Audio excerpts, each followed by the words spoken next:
नमस्कार दोस्तों, स्वागत है आप सभी का साइंस जर्नी में। दोस्तों, सैटरडे स्पेशल जातक कथा में आपका स्वागत है और आप जानते हैं कि एवरी सैटरडे हम लोग जातक कथा सीरीज़ चलाते हैं। आज की जातक कथा है अविन जातक कथा। अविन जातक कथा दरअसल उस आधार पर बनाई गई है जिसमें अक्सर हाँ जब कोई दोस्ती होती है, किसी की गहरी दोस्ती होती है और वो को दोस्ती बरकरार रहती है, तो काफ़ी लोग उन दोस्ती को देखकर भी परेशान होते हैं और उस दोस्ती को ये जो दोस्ती का प्रेम है, उसको समझ नहीं पाते। और ये दोस्ती किसी में भी हो सकती है। मतलब जैसे कोई 2 जानवर हैं, अलग-अलग जानवर हैं, उन दोनों को भी साथ में रहना, खाना, खेलना, कूदना पसंद हो सकता है। ये बातें हर एक व्यक्ति नहीं समझ पाता। ऐसे इंसानों में भी होता है, 2 गहरे दोस्त होते हैं। एक फ़िल्म बनी थी शोले फ़िल्म, जय-वीरू की दोस्ती दिखाई गई। ऐसे तमाम फ़िल्में भी बनाई गई जिसमें 2 गहरे दोस्तों को दिखाया गया। तो इस पर काफ़ी पहले इस तरह के भी प्रसंग आए जब इस पर जातक कथा बनानी पड़ी और ये जातक कथा जो है इसकी गहराई जो है सिर्फ़ वही समझ सकता है, जिसके गहरे कोई दोस्त हों। जिनके गहरे दोस्त नहीं हैं या कभी उनको ऐसे गहरे दोस्त नहीं मिले हैं, वो कभी उसे फ़ील नहीं कर सकते हैं।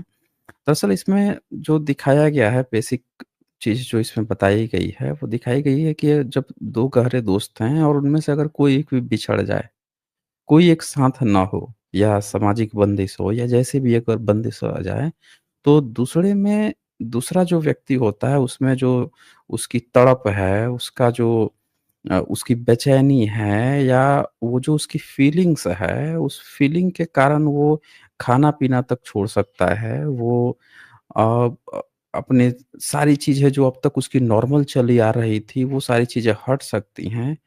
दूसरे व्यक्ति जिन्होंने कभी ये आभास नहीं किया है, उनके लिए कोई नॉर्म उनके उनको लगेगा कि अरे क्या है ये तमाशा क्या है? वो कभी इस फ़ील को गहराई में समझ नहीं सकते हैं। लेकिन इस पॉइंट्स को भी गहराई में समझा गया बुद्धिज़्म में और इस पर जातक कथा भी बनाई गई। तो आज मैं इस पर हम लोग इस पर चर्चा करेंगे और समय ना गँवाते हुए पहले मैं आप लोगों को लीगल डिस्क्लेमर दिखा देता हूँ। ये लीगल डिस्क्लेमर है, जैसा कि आप जानते हैं यहाँ पे जो भी बातें होती हैं, जो भी प्रेज़ेंटेशन होती हैं, जो भी डिबेट्स होती हैं, इसका उद्देश्य साइंटिफ़िक टेम्परामेंट को एनकरेज करना है। जो कोई भी बाहर से वक्ता आते हैं, जो डिबेट करने आते हैं, जो भी अपनी बातें रखने आते हैं, वो जो भी अपनी बातें रखते हैं, वो उनकी अपनी रिस्पॉन्सिबिलिटी होती है। तो आइए देखते हैं अविन जातक कथा क्या बता रहा है। ये 27वीं जातक कथा है सीरीज़ के हिसाब से देख लीजिएगा ये। अच्छा, अब इसमें अविन जातक कथा में ये दिखाया जाता है कि जो तथागत हैं, तथागत के मुँह से ये बतलवाया जाता है कि जेतवन में यानी सावत्थी जो जगह है, सावत्थी जिसको आजकल श्रावस्ती कहते हैं, वहाँ विहार में एक उपासक थे और एक वृद्ध अस्थवीर थे। उनके बारे में ये कथा बताई गई है। होता क्या है कि 2 मित्र थे सावत्थी में और दोनों में बड़ी गहरी दोस्ती थी। गहरी दोस्ती होने के बाद से भी वो एक प्रवजित हो जाता है और प्रवजित होकर वो तो चला आता है। लेकिन जो दूसरा व्यक्ति है उस वो प्रवजित तो नहीं है, वो उपासक है नॉर्मली, लेकिन उन दोनों के बीच में दोस्ती बनी रहती है, दूरी नहीं जाती है। एक होता है ना कि घर छोड़ के चले गए, गाँव छोड़ के चले गए हैं, लेकिन वो उनकी दोस्ती टूटती नहीं है। तो वो जो व्यक्ति जो प्रवजित हो गया है, वो क्या करता था कि आता था और भिक्षा माँगने के लिए जब भी जाता था प्रवजित हो गया था लेकिन फिर भी जो दूसरा जो उसका दोस्त था उसे मिलने-जुलने के लिए जाता रहता था। और जो दूसरा दोस्त था वो भी क्या करता था उसको भिक्षा देता था, भिक्षा देकर उसके साथ ही चला आता था और उससे बातचीत करता था, विहार में रहता था। बातचीत करेगा, फिर शाम ढलेगी, फिर घर को चला जाता था। दिन भर उसके दोस्ती यारी थी, पहले से ही बातचीत रहती थी। दोनों को मज़ा आता था, दोस्त हैं, अपना पूरा दिन स्पेंड करते थे, चले जाते थे। तो सब लोगों को ये बात सब लोगों ने इस पैटर्न को नोटिस किया कि यार ये प्रवजित हो गया है, फिर भी इसका दोस्त जो है इसे मिलने-जुलने आता रहता है, बड़ा दोस्ती है, गहरी दोस्ती है इन दोनों में। तो जब ये बातचीत होने लगी तो जो धर्म सभा थी उसमें भी भिक्षु लोग थे, वो बैठते थे आपस में परस्पर ये सब बातचीत चल रही थी। तथागत आते हैं तथागत तो बोलते हैं कि क्या बातचीत चल रही है? तो बोल रहे सब कि ये जो अस्तवीर हैं और इनका एक दोस्त है, इन लोग बड़ा गहरी गहरी दोस्ती है, दिन भर बात करते रहते हैं सब, बड़ा प्रेम है इन दोनों के बीच में। तो शास्ता जो हैं तथागत वो बोलते हैं कि देखिए ये अभी कोई परस्पर प्रेम नहीं है। वो समझाते हैं, इसकी व्याख्या करते हैं कि लोग इसके गलत मन मीनिंग ना निकाल लें, तो बोलते हैं कि ये अभी की बात नहीं है, पहले भी इस तरह से चीज़ें चली आ रही हैं। और फिर वो एक कथा सुनाते हैं इस पर, एक अतीत कथा सुनाते हैं। इस अतीत कथा में आप जानते हैं कि जब भी जातक कथाएँ सुनाई जाती हैं, तो वर्तमान परिदृश्य को लेकर उस प्रॉब्लम को सॉल्यूशन के लिए एक अतीत की एक कथा बताई जाती है और वो अतीत की कथा सुनने के बाद से उसके जो कैरेक्टर्स हैं, वो फ़ील कराया जाता है कि आप फ़ील करो कि ये चरित्र जो आपने सुना अभी छोटे से स्पैन में, इसको आप ऐसे भी समझ सकते हैं कि आपको अगर तुरंत कोई घटना चल रही है, उसमें आपको निर्णय लेने में दिक्कत आ रही है। तो जब वही कहानी को आपको ना एक छोटे फ़ॉर्म में, सारांश में, एक पैसेज के रूप में अगर दिखा दिया जाए, एक फ़िल्म के रूप में दिखा दिया जाए, तो आप तुरंत ना निर्णय ले लोगे, ओवरऑल देख के। जैसे फ़िल्में होती हैं छोटे-छोटे 2 घंटे की, 1.5 घंटे की, 1 घंटे की। उसमें किसी भी चरित्र को लेकर, उसके शुरू से लेकर और आखिरी पड़ाव तक दिखा दिया जाता है। तो आप उसको देखकर बड़े आसानी से बता सकते हो कि इसमें कौन-सा एक्टर है, कौन एक्ट्रेस है, कौन विलेन है और फ़िल्म में एक्चुअल में वो बताना क्या चाह रहा था। किस चीज़ के पर्पस क्या था। क्योंकि आपने क्या किया कि उन सारे दायरों को जो बड़े लंबे समय तक थी, उसको समेट के आपने एक छोटा दायरा कर दिया और वो सारी चीज़ें आपने देख ली। जैसे कोर्ट में होता है ना कि अ, चल चल रहा है, सालों-साल चल रहा है भाई, ट्रायल्स चल रहे हैं, सालों-साल चल रहे हैं, बहस चल रही है। तो एक ही दिन में पूरा सारांश अगर अचानक से आपके सामने पूरी कहानी रख दी जाए, तो कोई भी देख के निष्कर्ष निकाल तो ये जातक कथाएँ वैसे ही हैं। कोई भी वर्तमान घटना को समझाने के लिए जातक कथाएँ बनाई जाती थी और ये जातक कथाएँ एक छोटे से कहानी बताई जाती थी। उस कहानी को देखकर उन्हीं किरदारों से वर्तमान के किरदार को जोड़कर बड़े आसानी से वो कन्क्लूज़न निकाल सकते थे, प्रॉब्लम सॉल्विंग में हेल्प मिलती थी। यहाँ वही बताया जाता है कि ये जो दोनों दोस्त हैं, इनका एक्चुअल अतीत से कैसे इनको जोड़ा जाता है। तो इनको जोड़ा जाता है कि जानते हैं आप अतीत कथा में राजा ज़्यादातर ब्रह्मदत्त है, तो वही राजा है बनारस का ब्रह्मदत्त। और बनारस नाम बहुत पुराना है, सम्राट अशोक के इंस्क्रिप्शन में भी आया हुआ है। बाद में काशी नाम पड़ा है। तो ये जो ब्रह्मदत्त है, इनके ही समय में बोधिसत्व थे, उनके मंत्री थे, अमात्य थे और उनके यहाँ एक मांगलिक हाथी था। मांगलिक हाथी मतलब बड़ा अच्छा जिसको सभी लोग प्यार करते थे, जो अच्छा हाथी था, उसको मांगलिक कहा जाता है बुद्धिज़्म में। और जैसा कि मैंने पहले भी बताया है कि ब्रह्मनिज़्म ने इस मांगलिक शब्द को उठा के और गलत चीज़ में तब्दील कर दिया। मतलब बोल देगा लड़की मांगलिक है भाई, यानी कि अब खराब है ये लड़की, जल्दी शादी नहीं हो रही है। कुत्ते से, पेड़ से, किसी चीज़ से शादी करा रहे हैं पहले। पहला पति इसका शादी करा के मार दो भैया, नहीं तो पहला पति वैसे ही मर जाएगा। अंधविश्वास फैला दिया। इस शब्द का गलत मतलब बना के और पूरा बर्बाद करने में ब्रह्मनिज़्म ने दिमाग लगाया। एक्चुअल में मांगलिक शब्द जो है बुद्धिज़्म में पवित्र होता है, बड़ा अच्छा होता है। तो मांगलिक हाथी था, उसको खाने-पीने का बड़ा ध्यान रखा जाता था और वहाँ उसको जो खिलाया जाता था, चावल वगैरह जो भी चीज़ खिलाई जाती थी, तो एक कुत्ता था, वो क्या करता था, जाता था, देखता था कि यार यहाँ पे तो बड़े अच्छे-अच्छे खाने हैं, गिरे हुए हैं, वो भी जाके नीचे ज़मीन पर जो भी गिरा रहता था, उसको खा लेता था। ऐसे ही दिन चलता रहा और वो हाथी को लगता था अरे यार ये कुत्ता आया हुआ है, जब भी मैं खाता हूँ तब ये भी आता है, जो नीचे गिरे हैं उसको खा लेता है। इन दोनों में दोस्ती हो गई। आपने ऐसे भी कई सारे जीव-जंतुओं को देखा होगा आपस में इस तरह से खेलते-कूदते हुए। कभी बंदर को, कुत्ते को, कभी तरह-तरह के जीव-जंतु आपस में खेलते-कूदते रहते हैं। तो ऐसे ही उनकी भी दोस्ती हो जाती है और वो दोनों एक-दूसरे के साथ खेलते-कूदते रहते हैं। वो हाथी की सूंड पकड़ लेता था, इधर-उधर करते रहता था। तो ऐसे ही खेल-कूद चल रही थी, दोनों की लाइफ़ कट रही थी।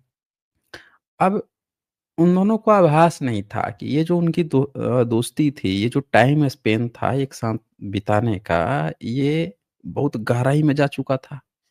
क्योंकि दोनों को पूरे दिन वही सूरज निकलना है, वही खाना-पीना आना है, वही सूर्यास्त होना है, फिर सब लोग तो सोने हैं, तो दिन का जो टाइम है जब खाना, वो फिर कुत्ता आता था, खाता था, तो वो बड़ी दोस्ती जो है गहराई में चलती चली गई। तो बस लोगों को पता नहीं था, उस वैसे उसको भी पता नहीं था।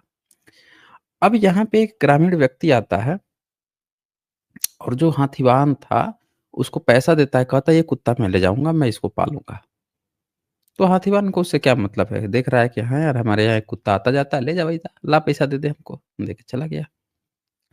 अब जब वो उसको लेके जा रहा है, लेके चला गया है, अब लेके जाता है ये उस हाथी को खिलाने के लिए, अब हाथी खा नहीं रहा है।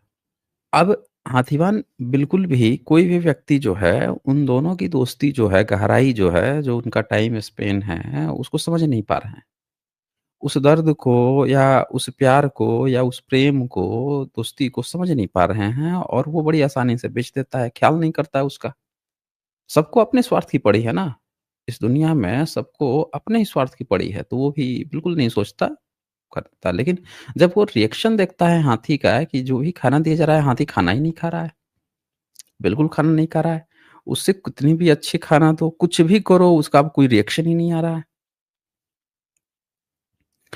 तो जब ये सारी चीज़ें नहीं आ रही है, तो अब यहाँ पे क्या होता है? वो जो हाथीवान है, ये खबर देता है राजा को। जब राजा तक पहुँचती है इस बात को, तो राजा क्या करता है कि अमात्य यानी बोधिसत्व जो हैं, उनके पास भेजता है। बोधिसत्व जाता है, बोधिसत्व को मतलब भेजता है, जाओ पता लगाओ ये भई हाथी खाना क्यों नहीं खा रहा है। अब वो जाता है वहाँ पे बोधिसत्व, अमात्य। और बोधिसत्व क्या करता है, उसको अच्छे से जाँच-पड़ताल करता है। सबसे पहले तो ये चेक करना होता है कि खाना ना खाने का मतलब है कि कहीं कोई वायरस, बैक्टीरिया तो नहीं है, कहीं कोई शरीर में बीमारी, व्याधि तो नहीं है। चेक करता है प्रॉपर, तो पाता है कि नहीं, हाथी तो पूरा स्वस्थ है। तो शारीरिक रूप से स्वस्थ है, तो अब मानसिक रूप पे बात आती है। अब वो पता लगाता है कि भैया क्या ऐसी चीज़ हमने इससे छीन ली है, गड़बड़ कर दी है। ये तो जीव-जंतु है, लेकिन इसके साथ भी क्या ऐसी चीज़, कुछ तो खराबी कर दी गई है, शरीर स्वस्थ है, लेकिन फिर भी इसका बड़ा नेगेटिव रिस्पॉन्स आ रहा है, तो इसका मतलब इसके हर्ट को, इसको दुखाया गया है, क्या चक्कर है? अब वो पूछता है हाथीवान से कि एक बात बता, ये इसकी कहीं दोस्ती-वोस्ती तो नहीं थी यहाँ पे, मतलब इसकी जो डेली लाइफ़ चल रही थी, उसमें क्या तुझे अजीब-सा क्या लगा? वो बोलता है कि हाँ, एक चीज़ तो है, इसके साथ ना यहाँ पे एक कुत्ता रहता था। दोनों बड़ा हँसते-खेलते कुत्ते खाते थे और वो कुत्ता को हमने बेच दिया। तब इसको समझ में आता है कि अच्छा, सब चीज़ ठीक है, बस एक चीज़ गायब हुई है कि दिन में जो इसका दोस्त इसके साथ रहता था, उसको हटा दिया गया है, जिससे ये उदास हो गया है और इससे उसके साथ जो है गहरी दोस्ती हो गई थी और उसके बिना ये इसका मन लग नहीं रहा है।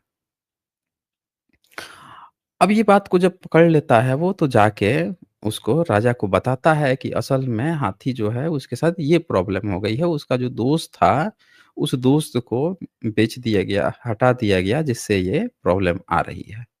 तो कहता है तो अब क्या किया जाए? राजा पूछता है। बोधिसत्व बोलते हैं, ऐसा करते हैं कि ऐलान करवा देते हैं कि जिसके पास भी वो कुत्ता है, उसको कुत्ता ले गया है, वो लाके यहाँ पे दे जाए, नहीं तो राजा की तरफ से कोई न कोई कार्रवाई होगी। दरअसल वो जो हाथी है शोकग्रस्त हो गया था, ये आप देख सकते हैं तो ये बोधिसत्व ने राजा के पास जाकर देव हाथी को कोई पीड़ा आबाधा नहीं है। उसकी एक कुत्ते से बड़ी दोस्ती है। मालूम होता है उसी को न देखने से नहीं खाता है यह गाथा कही। न कबल, न ग्रास, न पिंड, न तृण कुछ खा सकता है, नहीं मलने देता है। मालूम होता है निरंतर मिलते रहने से हाथी और कुत्ते का प्रेम हो गया है। तो जब ये बातें कहा जाती है तो राजा जब पूछता है तो वही कहता है कि आप ऐसा कीजिए कि मुनादी फिरवा दीजिए कि हमारे मांगलिक हाथी से कुत्ते को जो मनुष्य ले गया है, जिसके पास भी वो कुत्ता है, उसको लाके दे दे, नहीं तो उसको दंड मिलेगा। अब जब ये खबर फैलती है और जो कुत्ता को लेके गया था, उसको जैसे ही पता चलता है कि यार राजा ने ऐसा कहा है, वो तुरंत ही कुत्ते को वहाँ पे पहुँचा देता है। और जैसे ही कुत्ता को हाथी देखता है, वो दोनों फिर से उसको सूँड से माथे पर रखकर रो रहा है, खेल रहा है, कूद रहा है, खाना खा रहे हैं, वो तो खाना खाने लगते हैं। तो ये बात बोधिसत्व से राजा को देखते हैं कि देखिए पशुओं में भी दोस्ती होती है। दरअसल हम दूसरे की जो भावना होती है, उस भावना को कोई कदर नहीं करता है। दूसरे की भावनाओं को भी हमें समझना चाहिए। दोस्ती, यारी, गहरे दोस्त, लंगोटिया यार, प्यार-मोहब्बत अल सारे अलग-अलग शब्द हैं, समझ रहे हैं? लेकिन इसकी गहराई जो होती है, उसको दूसरा-तीसरा व्यक्ति नहीं समझ पाता है, जिस कारण से ये प्रॉब्लम आई थी। वहीं पे वो जो जो दोनों भिक्षु थे, उनके अंदर भी जो दोस्ती थी, वो लोग समझ नहीं पा रहे थे। तो ये कथा अतीत कथा बताते हैं तथागत और फिर बोलते हैं, उसका कंपेयर करते हैं कि देखो उसमें जो अमात्य पंडित था, बोधिसत्व, वो तो मैं ही था। कंपेयर करके बताया जाता है। और फिर बोला जाता है कि वो जो कुत्ता है, वो यही उपासक था। और ये जो अस्थवीर है, वो वही हाथी था। तो इस तरह से मिलान करके इस कथा को बताया जाता है। छोटी-सी ये जातक कथा थी जिसमें दोस्ती की उन भावनाओं को आँका गया है जिसको बाकी दुनिया जो है वो महसूस नहीं कर पाती है। अ, तो इसका बेस्ट मोरल वैल्यूज़ क्या होगा वो आप कमेंट में लिखकर ज़रूर बताइएगा। जैसे स्ट्रीम खत्म होती है तो आप लोग ज़रूर उसको बताइएगा मुझे कमेंट लिख के जिसका भी बेहतर होगा मैं उसको पिन कर दूँगा। चलिए मैं लिंक दे देता हूँ, आप सब जानते हैं कि आज की स्ट्रीम छोटी होती है, तो लिंक दे देता हूँ अगर किसी को अपनी बात कहनी है तो वो कह सकते हैं। लिंक को पिन भी कर दिया है, जिनको भी अपनी बात रखनी हो जुड़कर अपनी बात रख सकते हैं। यहाँ पे हनी सिंह का यहाँ पे मेंबरशिप है, बहुत-बहुत शुक्रिया आपका। कौन है? यदुभूषण सिंह, इनका यहाँ पे मेंबरशिप है, तो बहुत शुक्रिया जी आपका। फिर इसके बाद से मुन्ना कुमार जी ने मेंबरशिप लिया है, आपका भी बहुत शुक्रिया। दिनेश भारती आए हैं, इनको मैं ऐड कर रहा हूँ। अच्छा ये तो शायद चलेगा ये। शोपिंदो आए हैं, अच्छा ये श्रवण गोंड भी आए हैं, इनसे 2 बातें लेते हैं। हाँ जी, श्रवण जी, बताइए क्या कहना चाहते हैं? नमस्ते सर। जय हाँ भीम जी, सर। नमस्ते। हाँ, हाँ, जय भीम। बताएँ क्या कहना चाहते हैं? सर मैं यही कहना चाह रहा हूँ कि जो आपने स्ट्रीम बनाया सर, ये आपका बहुत बढ़िया लग रहा है सर। और कुछ हुँ, सर ये जैसे हम गोंड बिरादरी से आते हैं सर, हम लोग, हुँ, हुँ। तो कुछ उसके बारे में सर स्ट्रीम करिए। जो बिरसा मुंडा है सर, और उसके बाद में और सारे रानी लक्ष्मीबाई हैं, इन लोगों के बारे में सर। तो हम अपने समाज में जाते हैं सर, बताते हैं, लेकिन अभी जो जुड़ाव रहता है सर, अभी जो लोग ज्यादा जुड़ नहीं पाते हैं सर। अभी हिंदुत्व का इतना हो गया है सर उनके ऊपर। हुँ, हुँ, हुँ। जी। करेंगे, उस पर भी एक-एक करके किया जाएगा। गोंड समाज पे तो अभी मैंने ज़्यादा नहीं किया है। एक ही शायद दुर्गावती गोंडवाना किंगडम की जो थी, उन पे मैंने किया है। आगे करेंगे, इस पे भी करेंगे। जी। और कुछ कहना आपको? और सर जी, तो मैं तो पहले तो वो ब्रह्मत्व पूरी तरह से था सर। और उसके बाद में जो ये लोग जो सर, एक बात पूछनी थी सर। हुँ, हुँ, हुँ। बोलिए। जो बोलते हैं कि ध्यान मन कीजिए, उसके बाद में ये आपका ऑटोमेटिक संन्यास हो जाएगा, और उसके बाद में ये क्या है सर? मैं नहीं, ये आपने तो वीडियो बहुत सारे देखे, लेकिन ऐसा कुछ आया नहीं आपकी वीडियो में, नहीं तो। इसलिए प्रश्न पूछा हूँ। नहीं, एक्चुअल में क्या होता था कि बुद्धिज़्म में ना एक जी, जो मेडिटेशन किया जाता है, जी, तो जी, ऐसा बुद्धिज़्म में था, बहुत सारे भिक्षुओं को दिखाया गया है कि जो एक तो ऐसी मूर्ति पाई गई, जिसमें एक भिक्षु जो थे, जी, वो मेडिटेशन अवस्था में ही थे और उसी में उन्होंने प्राण त्याग दिए थे। जी, तो उनको उनका परिनिर्वाण हुआ और उसके ऊपर ना पूरी गोल्ड की परत चढ़ा दी गई थी। जी, हाँ, उसके ऊपर ही, चाहे उन्होंने इच्छा व्यक्त की होगी कि हमको ऐसा किया जाए। तो इस तरह की कुछ प्रैक्टिसेज़ करते हुए प्राचीन काल में लोग पाए गए हैं। लेकिन जी, इसको उतना बुद्धिज़्म में वैल्यू नहीं दिया जाता है कि कोई भी व्यक्ति मेडिटेशन करते हुए मर जाए या ये कुछ-कुछ लोग ही अभी तक किए हैं। ऐसा कोई मतलब नॉर्मल प्रैक्टिस नहीं है ये। जी। तो इसका जैनिज़्म के लोग आत्मज्ञान हो। जी, नहीं, जैनिज़्म में कुछ लोग ऐसा बिलीव करते हैं कि उनके जो तीर्थंकर लोग थे, वो क्या करते हैं कि बैठे-बैठे रहते थे, उनके प्राण बैठे-बैठे ही चले जाते थे। अपना मेडिटेशन करते हुए ही अपना प्राण दे देते जी, थे। तो ये जैनिज़्म के लोग मानते हैं, बुद्धिज़्म में ऐसा कोई मानने की बात तो नहीं है। लेकिन बुद्धिज़्म में इस तरह की चीज़ें कुछ पाई गई हैं, जिसमें इस तरह की जी। भी बातें आई हैं। जी, तो इसमें आप कुछ और पूछना चाहते हैं? नहीं, नहीं सर, एक बात से ही पूछना था सर। धन्यवाद सर। हुँ, जय हुँ। भीम। हाँ, जय भीम। अच्छा, इसके बाद से गिरजा शंकर मौर्य जी का यहाँ सुपर स्टिकर है और कल्याण इंगले जी का भी सुपर स्टिकर है। शुपिंदा शुपिंद्रा महतो आए हैं। हाँ जी, शुपिंद्र महतो, बताएँ क्या कहना चाहते हैं? जय भीम नमो बुद्धाय सर। हाँ जी, जय भीम नमो बुद्धाय। बताइए। सर एक प्रश्न है कि ये जितिया पवनी कब से ये चलन में आ गया? जितिया नाम का ज्यू पर्व। हाँ, जिउतिया भी मना रहे हैं। ये जिउतिया जो पर्व है, ये कुछ मेरे ख़्याल से आज ही कल में है ना? ऐसा ही कुछ है ना? जी सर जी। जी जी। हाँ, कल है जिउतिया पर्व यानी सर परसों तक के। हाँ, हाँ, हाँ। ये दरअसल इस पर्व का जो बेसिकली जो बुद्धिज़्म के जो क्षेत्र हैं, उन्हीं में ये देखा गया है, जिउतिया पर्व। और इस पर एक कहानी भी है, जीमूतवाहन जातक कथा की। और उन जातकों में ये बताया गया है कि हाँ, लोग जो हैं इसको मानते थे कि ये पुत्र से जुड़ा हुआ है, माँ और बेटे के उससे प्रेम से जुड़ा हुआ है।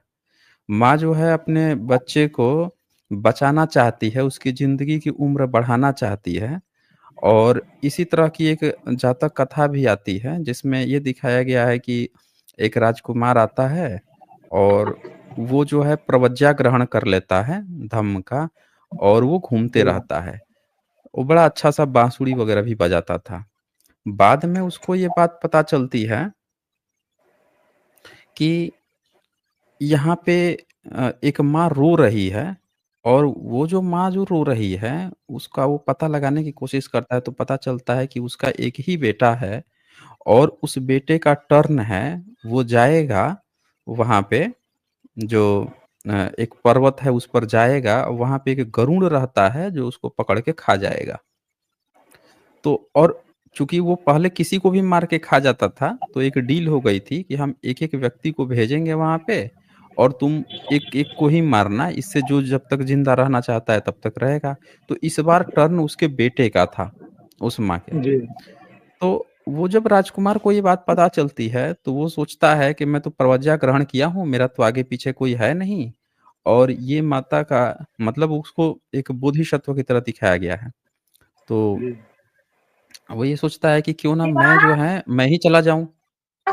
तो वो आप थोड़ा-सा म्यूट कर लीजिएगा।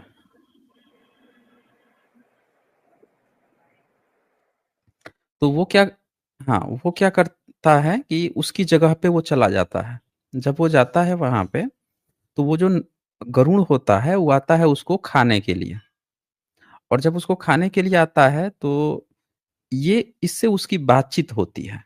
जब बातचीत होती है तो ये बातचीत करके उसी तरह से जैसे उँगलीमाल का तथागत तथागत बुद्ध ने उँगलीमाल का हृदय परिवर्तन कर दिया था, वैसे ही इसका भी हृदय परिवर्तन कर देते हैं और जब ये चेंज उसमें देखने को आता है तब से ये प्रॉब्लम खत्म हो जाती है। तो वही जीमूतवाहन जो था उसका नाम था राजकुमार का। तो इस तरह की कथाएँ बहुत और ये जो जिउतिया हैं उसमें भी इसी तरह की कहानी बताई जाती है, कि माँ जो है अपने बेटों के लंबी उम्र के लिए कही जाती है। इसमें एक पौधा आता है सतपुतिया, तो वो सतपुतिया जो वो होता है, उस सब्ज़ी जो होती है उसमें कहा जाता है कि एक में ही 7 वो सब्जियाँ होती हैं। 7 फली जो है एक साथ ही और उसकी लोग पूजा करते हैं। क्यों करते हैं? वो सोचते हैं कि एक नहीं सीधे 7-7 पूत हों। क्योंकि उसमें क्या होता था कि वो ऐसा मानना है कि एक पूत जो है उसको वो मार ही डालता था, तो 7-7 पूत होंगे, जितने ज़्यादा पूत होंगे उतना ज़्यादा हम सुरक्षित रहेंगे, घर-परिवार। तो ये कुछ लोकोक्तियाँ और ग्रामीण परिवेश की जो थिंकिंग वगैरह थी, उस हिसाब से इस पर्व को धीरे-धीरे एक मना रूप ले लिया, जो जो नॉन ब्राह्मणिकल है। जी सर, ब्राह्मणिकल नहीं है ये। इसमें हाँ, नहीं है, नॉन ब्राह्मणिकल ब्राह्मणिकल नहीं है। है। जी हाँ, ब्राह्मणिकल में नहीं आता है, लेकिन बुद्धिज़्म से रिलेटेड ही जातकों से बढ़ते हुए ये कहानियाँ इस तरह से चली गई। आज भी लोग मनाते हैं और उसमें ब्राह्मण का कोई भी रोल नहीं है। जी नहीं, तो इसका इससे कोई रोल नहीं हाँ, है।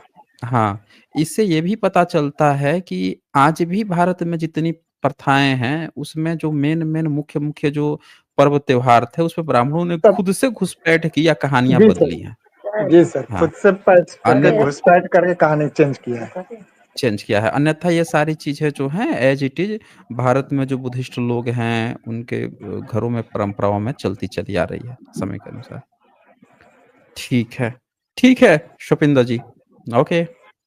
ओके सर, जय भीम नमो बुद्धाय सर। तुम्हें कुछ पूछना हाँ, है? ठीक है सर, ओके। हाँ, जय भीम नमः बुद्धाय जी। चलिए आगे बढ़ते हैं। कल्याण इंगले जी का यहाँ सुपर स्टिकर है और गिरजा शंकर मौर्य जी का भी सुपर स्टिकर है। यहाँ पे संतोष जी कुमार लिखते हैं, कल 4 ब्राह्मणों ने सुप्रीम कोर्ट में जॉब और एजुकेशन में रिजर्व कैटेगरी को लिमिट कर दिया है। अच्छा, ये देखिए ये एक खबर आ रही है दोस्तों कि 4 ब्राह्मण जो है सुप्रीम कोर्ट में मिलके जॉब और एजुकेशन को जो रिजर्व कैटेगरी की थी, यानी कि जो प्रतिनिधित्व था एससी, एसटी, ओबीसी का, उसको लिमिट कर दिए। अब OBC, SC, ST general category में हाई मार्क्स लाने पर भी जंप नहीं कर सकते हैं। ये देख लीजिए ये। ये एक नया तमाशा खड़ा कर दिए हैं कि एससी, एसटी, ओबीसी को हाई मार्क्स लाने पर भी उसमें नहीं जंप कर सकते। अब पूरा जनरल 50% ब्राह्मणों के लिए रिज़र्व हो गया। तो ये देख रहे हैं दोस्तों ये क्या चल रही कहानी कि इन्होंने 50% जो है सीट ये रिज़र्वेशन ले लिया। जितने भी एससी, एसटी, ओबीसी को हटा के रिज़र्वेशन ले लिए सब, कि अगर पहले क्या था कई जगहों पे था कि अगर बच्चे का अच्छा मार्क्स आता था और वो जनरल कैटेगरी में के ऊपर कट ऑफ जाता था तो उसको जनरल कैटेगरी में कंसीडर कर लिया जाता था। लेकिन ब्राह्मणों ने ये अब नया नियम ले लिया है कि अब एससी, एसटी, ओबीसी जो हैं उनको उनकी ही कैटेगरी में मिलेगी। अच्छे नंबर लाने पर जनरल में नहीं उनको कंसीडर किया जाएगा, जिससे कि ये पूरा का पूरा ये तो देख लीजिए दोस्तों क्या चल रहा है भारत में। नेपाल में क्या चल रहा है वो हम लोग कल डिस्कशन किए ही थे। भारत में क्या चल रहा है देख लीजिए, ये चल रहा है। बहुत खूबसूरत, बहुत अच्छा किया आपने संतोष जी ये जानकारी दी यहाँ पे। और फिर इसके बाद से यहाँ पे राम निवास लिखते हैं, सर आप संत कबीर को बुद्धिज़्म से कैसे जोड़ते हैं? देखिए संत कबीर को संत बोलते हैं लोग, लेकिन कबीर जो बोली बोले हैं, वो बोली भारत में कौन बोलता था? बोलिए। आपको कहीं से कोई भी चीज़ अचानक से थोड़े आ जाती है। मुसलमान के समय में मुस्लिम जब शासक है, उनके समय में भी निडर निर्भीक होके बोलने की क्षमता सिर्फ़ बुद्धिस्ट लोगों में ही तो थी। बुद्धिस्ट लोग ही तो बोलते आए हैं, वही प्रचार-प्रसार करते आए हैं, वही रैशनैलिटी की बात करते थे। तो कबीर अपने समय में जो रैशनैलिटी फैला रहे थे, उनके समय की जो रैशनैलिटी थी, जो ब्राह्मणवाद से जुदा थी, उनको कहाँ से आ गई? भई ब्राह्मण की किताब में तो इस तरह की रैशनैलिटी की बात लिखी नहीं है, कहाँ से अचानक से सीख गए? वो किन लोगों के सानिध्य में रहे थे? पढ़ाई-लिखाई तो किए नहीं थे, सपने तो आते नहीं मतलब सपने में तो कोई आके नहीं बता देगा अचानक से रातों-रात। अगर ऐसा रहता तो हर व्यक्ति को सपने आ जाता। तो वो किन लोगों के सानिध्य में थे कि बिना पढ़ाई-लिखाई के भी उनको ये बात तो समझ में आ गई कि अच्छी चीज़ें क्या होती हैं, रेशनल बातें क्या होती हैं और खराब चीज़ें क्या होती हैं, अंधविश्वास क्या होता है। तो ये यहाँ पे बात है। ठीक है, मैंने इस पर स्ट्रीम किया हुआ है, आप उसको देख सकते हैं। इस पे तो कई सारी किताबें भी आ चुकी हैं, ठीक है ना? नए औजार से कबीर की खुदाई, एक किताब है डॉक्टर राजेंद्र प्रसाद सिंह की। उनकी किताब भी आप पढ़ सकते हैं, आपको पता चल जाएगा कि वो किस तरह से बुद्धिज़्म की ही चीज़ों को आगे बढ़ा रहे थे। अच्छा, इसके बाद से सदाशिव शिंदे जी का यहाँ सुपर स्टिकर है, शुक्रिया जी आपको। हैदर अली आए हैं। हाँ जी, हैदर अली जी। अच्छा, ये चले गए ये? चलिए, कोई बात नहीं है। भारती शर्मा आए हैं। हाँ जी, भारती शर्मा, बताएँ क्या कहना चाहते हैं? नमस्ते सर, जय भीम, नमो बुद्धाय। हाँ जी, जय भीम, नमो बुद्धाय। जी, बताइए। सर, बात तो सही है सर कि जो कबीर जी बाबा हैं, वो तो उनके जैसा तो कोई नहीं बोल रहा है, आज के डेट में भी नहीं था। तो ये हुँ, तो लोग हुँ। कह देते हैं कि नहीं संत क्यों इतना अच्छा है, लेकिन उसकी वाणी पर आदमी जाएगा ना तो समझ में आ जाएगा। सर हम ये थोड़ा फीडबैक देना चाह रहे थे कि फीडबैक हुँ, हुँ, हुँ। में तो बहुत सुधार है, लेकिन हुँ, हुँ। एक आदमी मुट्ठी भर से तो कुछ होने वाला है नहीं। अभी तो हम लोग मुट्ठी हुँ, भर हैं हुँ। और बड़ा हुँ। करने के लिए बहुत कुछ आगे पढ़ना पड़ेगा और आगे बढ़ना भी पड़ेगा, जागना भी पड़ेगा, दोनों बातें। हम लोग कहीं-कहीं सर्च में गए थे सर, तो जैसे हुँ, कि हुँ। अयोध्या में भी गए थे, तो वहाँ पे भी जो शिला है और जो शिला है वो पत्थर जो दिखाई देता है बुद्धिज़्म की तरह जो पत्थर शिला है, उन्हीं की तरह दिखाई दिया। हम लोग बहुत से कवर किए थे और जो हुँ, हनुमान हुँ। गढ़ी है, वो तो हनुमान का चित्र नहीं है उसमें, हनुमान का जो फेस होता है, जैसे और जगह बनाया गया है, वहाँ तो हुँ, हुँ। उसके जैसा फेस नहीं है वहाँ पे, सिर्फ़ ये एक शिला रखा हुआ है, ऊपर उसके ऊपर छतरी रखा हुआ है चाँदी का। बाकी कोई फेस कटिंग हुँ। नहीं हुआ, बड़ा शिला या छोटा शिला कुछ भी नहीं है। काला पत्थर तेल डाल-डाल के हुँ, हुँ। पूरा काला बना दिया गया है। दूसरी बात, वहाँ हुँ। जो प्रसाद चढ़ता है ना, तो प्रसाद चढ़ने के बाद फिर रिकवरी में आ जाता है, दुकान वालों के पास और वही प्रसाद अच्छा! फिर रिटर्न जाता है। हाँ, माला भी उसी तरह, माला जितना भी चढ़ता है ना, अगर माला हुँ, मंदिर के हुँ। अंदर चला गया तो फिर रिकवरी में आ जाएगा, दुकान वालों के पास। फिर अच्छा। माला बेच के जब तक ये वाह! खराब ना हो, तब तक माला रिकवरी होता रहता है। प्रसाद भी वही तरह। वाह, वाह, वाह! हम लोग देखे हैं कि हुँ। अपना ये बड़ा-सा ये परात वगैरह में लेके फिर वो मंदिर तक दुकान वालों के पास पहुँचाया जा रहा था। बड़ा-बड़ा गोदाम भीतर से भीतर लेकर पहुँचाया जा रहा था। तो ये तो वहाँ हुँ। हो रहा है, तो सब लोग वहाँ पे देखे भी, भीड़ तो काफ़ी था। बहुत लोग वहाँ पे ऐसा है ना कि जान रहे हैं लेकिन मजबूरी है कि लोग आवाज़ नहीं निकाल रहे हैं, कि अब इतना लोगों हुँ, के हुँ। लोग कहते हैं कि जनता इतनी पागल है, पब्लिक इतना पागल है कि भेड़ की तरह चल रही है। सुनते हैं पुलिस वालों भी बहुत लोग वहाँ गार्ड में जो थे बता रहे थे कि क्या किया जाए, हम लोग तो संभल नहीं पाते हैं ये लोग, है ना? ये लोग जागृत कब होंगे? इसी-इसी बात फिर हम लोग अभी हाल ही में मुंडेश्वरी गए थे। तो मुंडेश्वरी गए थे हुँ, सर हुँ। तो वहाँ जो तीसरी सदी आप चौथी सदी कब का बताते हैं, तो वहाँ तो ये हकीकत है कि 100% वही बात है। वहाँ हम पंडित से बात किए, तो हम बोले हैं कि बाबा ये बताइए कि कब का ये है मंदिर? तो बोले ना, हुँ, हुँ। अरे दूसरी सदी का है। वो बोले दूसरी सदी का है, हम बोले कि तो दूसरी सदी का है तो कोई तो लिख के गया होगा ना, चाहे इतिहास में लिखते-लिखते आगे पहुँचा है तभी तो दूसरी सदी का पता है। अरे! तो हम कहीं तोड़ा हुँ, किसने? तो बोला ना कि मुगलों ने तोड़ा, हमने मुगलों ने तोड़ा? तो हाँ, हुँ। तो सर जानते हैं वहाँ पे इतना शिला है ना, बुद्धिज़्म का भी हुँ, शिला हुँ। बुद्ध भगवान का मूर्ति ना ऐसी मतलब कट कर के सर के पास से कट करके कहीं-कहीं पाट-पाट रखा हुआ है। हम लोग उसको भी कवर किए। और एक तो हुँ, बहुत सा हुँ। बड़ा था, तो बड़ा था ना तो उसको ना उस ल पहना दिया कपड़ा, फिर भी उसको भी कपड़ा अच्छा। पहनाए हुए भी हम किए थे, है ना? दूसरी बात हुँ। ये भी है कि वहाँ इतना सीधा है कि माने वहाँ देखने लायक है कि वो दूसरी सदी हो हुँ, या तीसरी सदी हो, मतलब सबसे पुरानी सदी, मतलब बिहार का हो या कहीं का भी हो, तो हुँ, हुँ। सबसे पुराना वही हमको देखने के लिए मिला, है ना? तो ये तो पंडित तो सही बोल दिया कि दूसरी सदी का मुगल ने तोड़ा है। तो एक आदमी नहीं, और बता रहे थे कि दूसरी सदी का है, अब मुगल ने तोड़ा जी, है, तो उस पर जी। जो लिखावट है, पूछते ना कि ब्राह्मणों ने कभी इस लिखावट में लिखा है? कहीं तुम्हारे किताब में ऐसा तो चर्चा-वर्चा हाँ, है? जी, जी। हुँ, जो शिल्प करा था ना, वो लिखा हुआ था, वो भी हम लोग हुँ, कवर किए हैं। तो उस पे भी जो हुँ, हुँ, उनका मस्जिद का जो ये स्ट्रक्चर है ना, तो उस पर भी लिखा हुआ है, हुँ, बाहरी हिस्सा में। उस पर भी उसको भी ओके। हम लोग कवर किए। और जो भीतर का था, हम लोग करीब 6-7 पहले कोरोना से पहले एक बार और गए थे। तो वहाँ पे गए थे तो हुँ, सर क्या हुँ, था ना कि प्रवेश जो द्वार था, दरवाज़ा, तो वो पहले हुँ, हुँ, दूसरी तरफ से था। अब वो जो फ़ोटो-वोटो हम लोग खींचने लगे हैं ना, तो इस बार जो हम हुँ, गए, हुँ, तो वहाँ प्रवेश द्वार का हुँ, साइड मूर्ति को साइड दे दिया गया है कि सामने से कोई फ़ोटो नहीं खींच सकता है ना? उसको चेहरा घुमा दिया गया है। अच्छा, हाँ, उधर से ओके। चेहरा घुमाया गया है कि जिधर से हुँ, किसी का नज़र ना पड़े। जो अंदर जाए वही दर्शन कर हुँ, सके, बाकी कोई बाहर से नहीं हुँ, देख हुँ, सके, ऐसा किया गया है। ओके।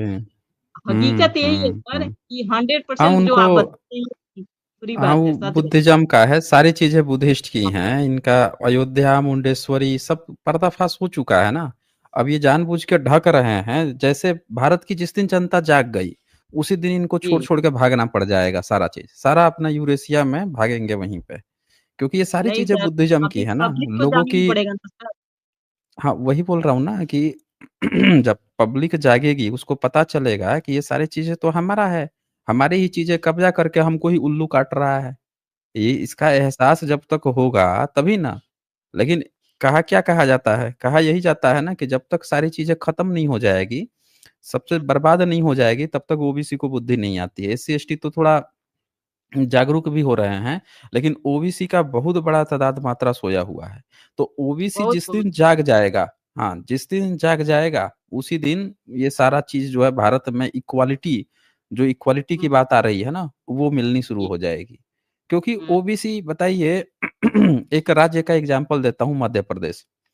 जी, वहाँ की सरकार जो है बिना जातिगत जनगणना के ही अभी बता रही है 50% जाति जनगणना होगी तो सोचिए कितना परसेंट आ जाएगा। हुँ, हुँ, 50% वहाँ पे है और ओबीसी की सरकार वहाँ पिछले 20-25 साल से है। उसके बावजूद भी आज तक ओबीसी को मात्र 15% रिज़र्वेशन मिल रहा है, 13% या 15% मिल रहा है। सोचिए 13%। जी सर। अब आप तो ये सोचिए पूरे भारत में कम से कम 27% मिल रहा है, इस 27% भी नहीं दिए हैं देश की आधी जनसंख्या 10% ईडब्ल्यूएस कोटा दे रहे हैं वहाँ पे। सोचिए। हुँ, तो मेन जिनकी आदमी वहाँ जनसंख्या जो ही वहाँ पे नहीं है। हाँ, और जी, सरकार किसकी है? ओबीसी की है। तो और ओबीसी हुँ, सरकार क्या बनवा रहा है? तो कृष्णा कॉरिडोर बनवा रहा है भाई। कृष्ण का कॉरिडोर बनवा रहा हुँ, है। सुन रहे उसको हैं? ऊपर-ऊपर जाने वहाँ के पे लिए। हाँ, ये वो है जहाँ पे तरह-तरह के पाखंडी बाबा कथावाचक पनप रहे हैं, लेकिन ओबीसी को क्या चीज़ चाहिए, उस पर वहीं की सरकार सोई हुई है। तो ये हालात हैं, इसी कारण से ये प्रॉब्लम है। जिस दिन उनको अपनी समस्या समझ में आ जाएगी, उसी दिन से वो सॉल्यूशन खोजना शुरू कर देंगे। ठीक है, सर मन भारती जी, ओके। एक बात और सर, हाँ, हेलो, सर एक हाँ बात और बोलिए। कहना वो जो ये कन्याकुमारी का जो माताजी है ना, कन्याकुमारी माता, हुँ, तो वहाँ पे भी हम लोग सर्च में गए थे। तो वहाँ पे गए तो वो तो हमको पुराना नहीं लग रहा है। वो चीनी मिट्टी हुँ, का उनका ये है, स्ट्रक्चर है ना? जैसे हुँ, और हुँ, पथरीला जैसे ये पत्थर है मतलब कि जैसे हम बुद्धिज़्म में जो पत्थर लगाया गया है, जो भी शिला है सम्राट का, वो उनका जो मूर्ति हुँ, था, हुँ। चीनी मिट्टी, यानी कि बाद में बनाया गया है, तभी तो। देखिए, ये क्या किए हैं सब ना, आज़ादी के बाद से बड़ी तादाद मात्रा में बुद्धिज़्म की मूर्तियों का ना स्मगलिंग हुआ है। आपको याद होगा कि पिछले 2-3 साल के अंदर की ही बात है, हुँ, प्रधानमंत्री गए थे वहाँ पे विदेश में। तब उनको विदेश से भर-भर के बुद्ध की मूर्तियाँ लौटाई गईं और बताया गया कि ये वो मूर्तियाँ हैं जो स्मगलिंग या किसी के थ्रू हुँ, आई हुई हैं विदेश में, वो लौटाई गईं। ये क्या किए थे सब कि हुँ, जितने भी महाविहार हैं, बुद्ध जो टेम्पल्स थे, उसमें सब में बुद्ध की ही मूर्तियाँ थी। आज़ादी जब हो गई, आज़ादी के बाद से उन सबको पता चल गया कि अब आम पब्लिक और नियम कानून भी बन गया कि अब एससी, एसटी, ओबीसी भी जा सकते हैं मंदिर में। तो इनको डर लग गया कि हुँ, कहीं ये देख लेंगे कि ये तो बुद्ध की मूर्ति हैं, तो बड़ी तादाद मात्रा में चोरियाँ करवाई गई। ये अनाउंसमेंट जी, आया कि मंदिर में चोरी हो गई है। अच्छा, मंदिर में चोरी किस चीज़ की हुई? मूर्ति की ही चोरी हो गई। अरे जी, घंटालो, तुम एक लोगों को बुला रहे हो कि भीतर भगवान जो है भला करेंगे, या कह रहे हो कि उनकी ही मूर्ति चोरी हो गई। और ये बताएँ, हुँ, ये सारी मूर्तियाँ फिर ये दूसरी मूर्ति रखे हैं। तो ये जो नई-नई मूर्ति जहाँ पे आपको देखने को मिल रहा है ना, ये नई मूर्ति, ये इन्होंने क्या किया कि ओरिजिनल जो मूर्ति थी, जिससे इनकी पहचान खतरे में आ सकती थी, हुँ, हुँ, चोरी पकड़ी जा सकती थी कि ये तो बुद्ध की मूर्ति है, उसको चोरी का बहाना बना के निकलवा दिए और वही सब या तो बेच दिए बड़े दामों पे, जिससे जी, स्मगलिंग करके वो बाहर विदेश चला गया यहाँ पे अपनी नई मूर्ति रख के नया कब्ज़ा कर लिया। ये भी बड़े तादाद मात्रा में हुआ है। पहले खूब खबर आती थी, इस मंदिर में चोरी हो गई, उस मंदिर में चोरी हो गई। जी, बताइए, मंदिर में भगवान ही चोरी हो जा रहा है, दुनिया घंटा बजाते हुए पहुँच जा रही है कि भगवान हमारा भला करेगा, अपना भला नहीं कर पा रहा था। सही बात तो है। ये सारी चीज़ें हैं। ठीक है भारती जी, ओके। चलिए आगे बढ़ते हैं। सदाशिव शिंदे जी का यहाँ सुपर स्टिकर है और फिर इसके बाद यहाँ पे जेपी सिंह बौजी का भी सुपर स्टिकर है। अच्छा, यहाँ पे हैदर अली जुड़ना चाह रहे थे। हाँ जी, हैदर अली जी, बताइए क्या कहना चाहते हैं? जी सर, मेरी आवाज स्पष्ट सुनाई दे रही है आपको? हाँ, हाँ, आ रही है, बोलिए। जी नमस्कार सर, जय भीम। हाँ, हाँ, जय भीम, बोलिए। सर मैं मेरा एक सवाल है। मैं हुँ, तो मुस्लिम धर्म से बिलॉन्ग्स रखता हूँ। सर आपका ओके। हर मैं एपिसोड देखता हूँ और हर आपका डिबेट में सुनता हूँ। लेकिन हुँ, एक हुँ। चीज़ मुझे पसंद नहीं आती है सर। आप हुँ, हुँ। मुस्लिम देखिए हर धर्म का तो एक उसका भावनाओं से जुड़ी होती है, तो सबका धर्म हुँ, अपना-अपना एक प्यारा होता है सर। लेकिन आप थोड़ा-सा ज़्यादा बोल देते हैं मुस्लिम धर्म के बारे में, जैसे हुँ, हुँ। उनका वो अल्लाह में विश्वास रखते हैं, ठीक है सर? हुँ, हुँ। लेकिन हम ये कहना चाहता हूँ कि बाबा साहेब भीमराव अंबेडकर जी मुसलमान होने का भी एक एक वक़्त के लिए सोचे थे, लेकिन उन्होंने नहीं अपनाए। चलिए ठीक है, लेकिन सोचे थे क्यों? इसके बारे में बतलाइए हमको थोड़ा। कहाँ पे सोचे थे? ये सर कहीं पे सोचे लिखे हैं तो क्या वो कि सोचे थे? भीमराव अंबेडकर जी के बारे में तो बहुत सारे लोगों ने ये बातें कही भी है, उनके बारे में लिखे भी हैं और आप ही के चैनल से मैंने सुना भी हूँ। उनकी कथनी में कि भीमराव अंबेडकर साहब जी मुसलमान के धर्म गुरु भी गए थे उनके पास कि मेरे मेरे धर्म को अपनाइए। हिंदू के भी धर्म के लोग गए थे, ईसाइयों के भी धर्म के लोग गए थे। आखिर में वो जाकर के बौद्ध धर्म अपना लिए। चलिए बहुत अच्छी बात है। तो उन्होंने जो सोचे थे मुस्लिम धर्म के बारे में, तो क्यों सोचे थे? आप थोड़ा-सा बतला दीजिए हमको सर। एक्चुअल में प्लीज़ ना सर। मैं बता देता हूँ आपको, जी उन्होंने सर। कभी सोचा ही नहीं था उन्होंने। आप पूरी बात अच्छा। ध्यान से सुनिएगा मेरी। हाँ, पूरी जी बात सर। सुनिएगा। जी, जी, जी। असल में क्या हुआ है कि जो लोग ये कहते हैं ना कि मुस्लिम लोग उनके पास गए थे कि आपको जी, जी, जी। न हिंदू हिंदू नहीं बनना है, तो जी, जी, जी। अ, हमें जो है आप वो बन जी, जाइए, आके मुस्लिम बन जाइए। तो ये जी, बात जी, तो जी। बिल्कुल सही है कि मुस्लिम लोग गए थे, लेकिन जी, जी, बाबा जी। साहब सोचे थे ये बात सही नहीं है। हुआ क्या था अच्छा। कि इस्लाम में ना जातिवाद बहुत भयंकर है, जैसे हिंदू में जातिवाद है, वैसे ही हुँ, मुस्लिम हुँ, जो हुँ, हैं हुँ। उनके यहाँ भी भयंकर जातिवाद है। आज भी जो उनके मोमीन हैं, जो आज भी जुलाहा वर्ग से जो पसमानदा मुस्लिम हैं, ये जो हाँ, लोग हाँ, हैं, वो आज पसमानदा भी उसी ठीक तरह ठीक। से हाँ, हुँ, हुँ, उसी तरह से हुँ, उनके साथ ये सब भेदभाव करते हैं। जो 4 हुँ, मुस्लिम है ना, मुगल, पठान, खान हुँ। क्या-क्या हैं सब, हाँ, तो पठान है, सैयद या हैं ये लोग हाँ, हैं। सैयद ठीक है शेख सर। हैं, हाँ, करते हैं। अब देखिए लेकिन क्या होता है, मैं तो ये सुन मानता लीजिए, हूँ कि यहाँ की सुन जी सर। लीजिए, पूरी बात जी, जी, सुन जी। लीजिए, मैं आपको जी, दिखाता जी, हूँ। जी। जी सर, जी बाबा सर। साहब ने एक किताब लिखी, अपनी जीवनी जी। बायोग्राफी लिखी थी, जिसका नाम जी, था जी। Waiting for visa. ये देखिए, ठीक, बहुत ये अच्छी। वेटिंग फॉर, हाँ, हाँ, वेटिंग फॉर वीजा का स्क्रीनशॉट दिखा रहा हूँ। उसमें एक पूरा चैप्टर ही है, दौलताबाद के किले के पानी को दूषित करना। तो बाबा अच्छा, साहब जो हैं वो क्या करते हैं कि जाते हैं अपने दोस्तों के साथ, बहुत सारी बौद्ध जी, गुफा थी वेरुल में, उसको अच्छा, अच्छा, देखने के लिए नासिक को जाने वाले थे। जी, जी, तो जैसे ही अपने दोस्तों के साथ सब जाते हैं वो, तो जी, क्या होता है कि बस वस पर बैठ के आ जाते हैं। जी, तो लिखते हैं हमने नासिक से येवला तक की यात्रा की। येवला हुँ, औरंगाबाद के रास्ते में पड़ता है। रास्ते में निजाम जो हुँ, था, निजाम राज्य के कई गांवों से गुजरने के दौरान हम लोग कई लोगों से कोई मिलने मतलब नहीं आया, क्योंकि ये लोग अछूत थे। लिखते हैं एक अछूत को इस देश के दूसरे हिस्सों में इस तरह की परेशानी उठानी पड़ती है, तो चुपचाप योजना बना के चल दिए।